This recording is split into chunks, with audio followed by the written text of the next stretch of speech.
Bite into a stacked sandwich made with Hero Bread, and the only thing you'll think is delicious. You won't think it has up to 19 grams protein, 11 to 32 grams of fiber, or just 0 to 5 grams net carbs. But it does. Hero Bread. No compromises, just loaves, buns, tortillas, bagels, and noodles packed with flavor. Right now, get 10% off at hero.co with code IHEART. That's HERO.co, code IHEART. All figures per serving of Hero Bread. See nutrition facts on hero.co. Hey listeners, this is Peter and welcome back to the History Shorts. Today's episode is brought to you by the podcast Republic, your ultimate listening app.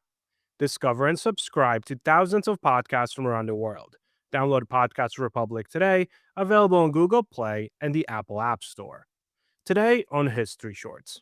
On July 25th, 1939, 5 weeks before the German invasion of Poland, a group of British and French intelligence officers arrived at a secret facility hidden in the Kabaty Woods south of Warsaw.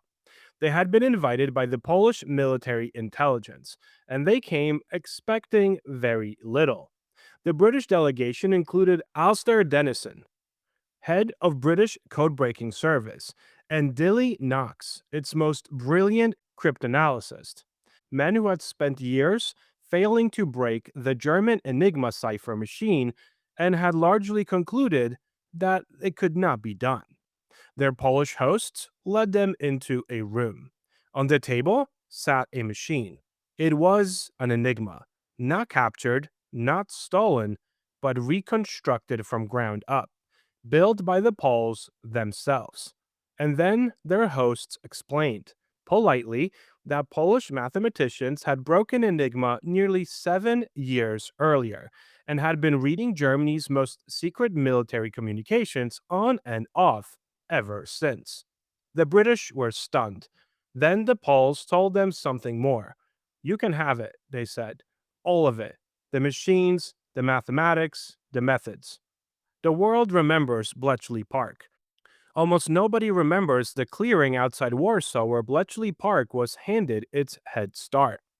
Our history brief today is an excerpt from this Friday's Conversation series episode and a conversation with Leon Carroll Jr. about his latest book with Mark Harmon called Ghosts of Sicily.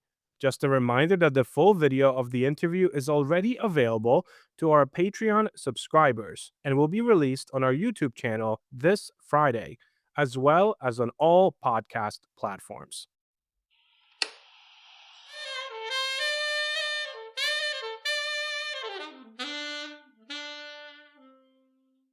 A quick word from our sponsors. Hi, Ryan Reynolds here for Mint Mobile. Are you looking for a beach read this summer? May I suggest your big wireless bill? It's got suspense, mystery, a slightly flat emotional arc, and a shocking twist where you realize you've been overpaying the entire time. Fortunately, though, Mint's story is better. Every plan, $15 a month, even unlimited. That's it. Happy ending.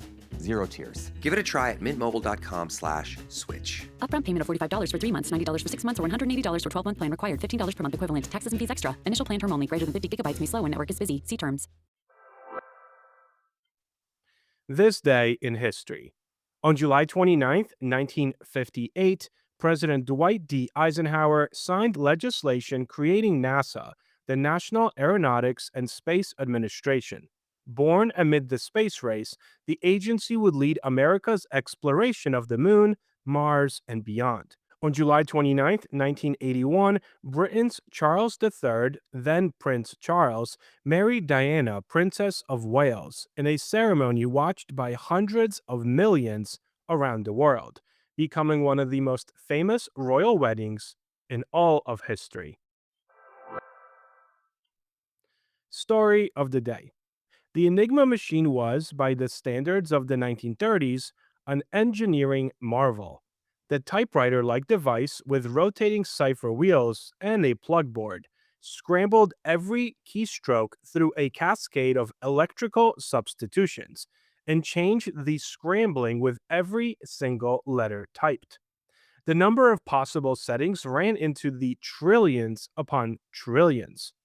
The Germans considered it mathematically unbreakable, and they were not alone. British and French codebreakers, mostly linguists and classical scholars, veterans of an older style of cryptanalysis, had studied the machine and essentially given up. Poland could not afford to give up, however. Wedged between Germany and the Soviet Union, reborn as a nation only in 1918, Poland regarded reading German communications not as an intelligence luxury, but as a matter of national survival. And the Polish Cipher Bureau made a decision in 1929 that turned out to be one of the most consequential of the 20th century.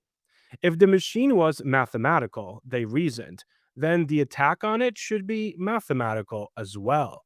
They organized a secret cryptology course for mathematics students at Poznan University, chosen because its students, raised in the formerly German ruled part of Poland, spoke fluent German.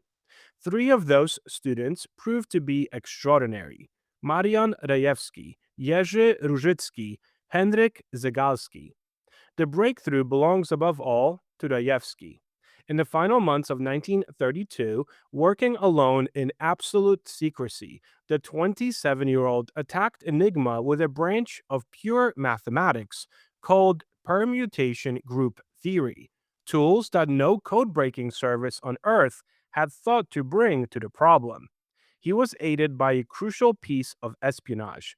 French intelligence had obtained Enigma key documents from paid German informants and shared them with Warsaw. But the documents alone broke nothing. What Rejewski did with them did. Using his equations, Rejewski reconstructed the complete internal wiring of the German military Enigma, a machine he had never seen, from mathematics alone.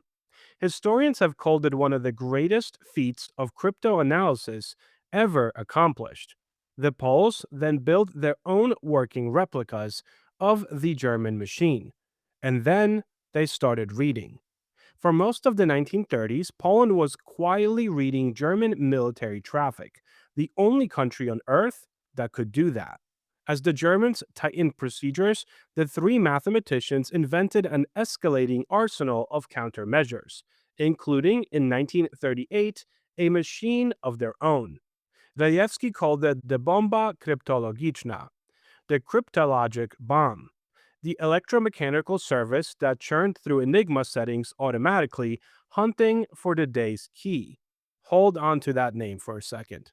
Then, in late 1938, the Germans upgraded Enigma, new rotors, more plug boards connections, multiplying the problem tenfold. Poland, a country of 35 million preparing for an invasion, simply could not build machines fast enough to keep up. The Cipher Bureau faced a choice: guard the secret and watch it become useless, or give it away to allies with the resources to carry it forward. In July of 1939, in the Kabate Woods, they gave it away. The British and French delegations left Warsaw with everything, including a Polish-built Enigma replica for each country. Dilly Knox, reportedly furious at first that the Poles had succeeded where he had failed, recovered his grace. He sent the Polish mathematicians a thank you note written in Polish, accompanied by a beautiful silk scarf. Weeks later, Germany invaded Poland. And at a country estate called Bletchley Park, the British went to work, building directly on the Polish foundation. Alan Turing and Gordon Welchman's famous code-breaking machine even carry the Polish name, just anglicized: the bomb. Gordon Welchman himself said it plainly years later. Ultra, the intelligence that helped win the war, would never have gone off the ground if the British had not learned from the Poles, in the nick of time, exactly how the German machine worked. The three mathematicians' own war was an odyssey. They escaped Poland through Romania, reached France, and kept breaking Enigma at a secret French site, then continued underground in Vichy territory after France fell. In January of 1942, Jerzy Różycki drowned when his ship sank in the Mediterranean. He was only 33. Rejewski and Zygalski fled the German occupation of Vichy France on foot, through Spain and Spanish prisons, and finally reached Britain in 1943. And here the story turns bitter. The two men who had made Bletchley Park possible were not actually admitted into Bletchley Park. Deemed a security complication, the founders of the entire enterprise were assigned to a Polish signals unit outside the gates, breaking lesser German hand ciphers. While inside, thousands of people worked on industry built on their own mathematics, most of them never knowing that the two poles existed. After the war, the silence swallowed them. Rejewski stayed in Britain and taught mathematics until his death in 1978. Rejewski went home to communist Poland, to his wife and children, and told no one what he had done. He worked as a clerk and accountant at a factory in Bydgoszcz. Little side note, the very city in which I was born.